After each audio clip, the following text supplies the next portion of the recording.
Everyone on Holloway here, coming to you from the library. There's no books up behind me yet. And I thought I'd be exposing a little more of my book, Anti-Fragility, what I teach, how I train, and elements of my coaching. Uh, as you know, tagline for my company is Prepare to Prevail. And I look at changing events in the world, and I look at things we can do now that benefit us immediately, but also set us up for success down the road. So I look at things in terms of operational readiness. So when I was a special agent, there were various areas, buckets, where I had to be ready. So, for instance, things you would think about, my weapons calls would have to be up to date before I launched somewhere. Uh, Passport would have to be up to date. Finances in place for someone to pay the bills while I'm gone, so on and so forth. Uh, my training had to be up to date, and I needed to be in some kind of shape. But now in the civilian world, I look at things and I say, what does that mean to us when a COVID kicks off, when a 9/11 happens? How do we prepare to prevail situations? So in the course I recently gave, I looked at readiness across different domains.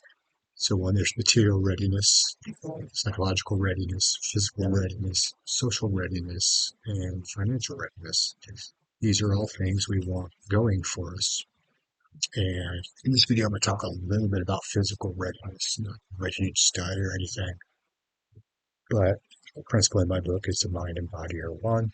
The healthier our body is, the healthier our mind will be when that moment comes that we really have to prevail.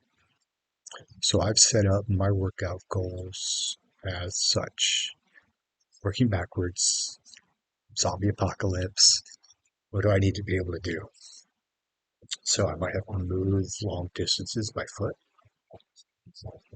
I may have to run about a mile to get away from a crowd. I may have to fight my way out of a mob. So 15 minutes going hard on the bag. I may not be able to do these things under ideal conditions. And when it happens, I don't want to have injuries that are holding me back. So an exercise I started doing today is simply walking. But I use my physical training as mental training. So I walk at the hottest time of the day. I'm in Dallas, Texas. And one thing people will tell you is, oh, it's so hot. Well, it is. But by doing that, I'm acclimating to the worst days. I am training as I'd fight. I'm burning calories. And the way I have it set up is there's a quarter-mile alley behind my house, and I just walk back and forth. Sometimes I wear boots because it's good to have a broken-in pair of boots. And I burn my calories. I lose the weight. Uh, and I'm acclimating my body, and my mind is still because I'm not all pumped up and manic and running. So it's meditative. So all those things work together to help me be prepared. And I'm not just training my body. Yes, I'm moving distance. I usually put in about 5 miles a day, but I'm getting acclimated.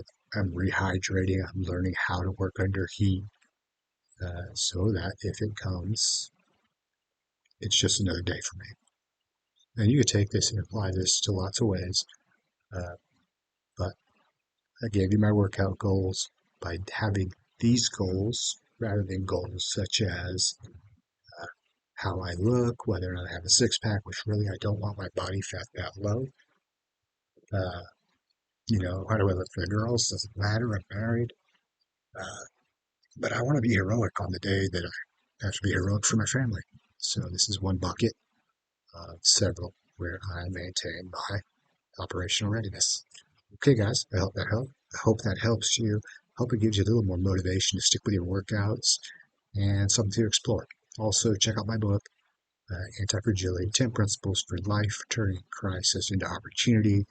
And it's all about preparation. All right, guys, take care.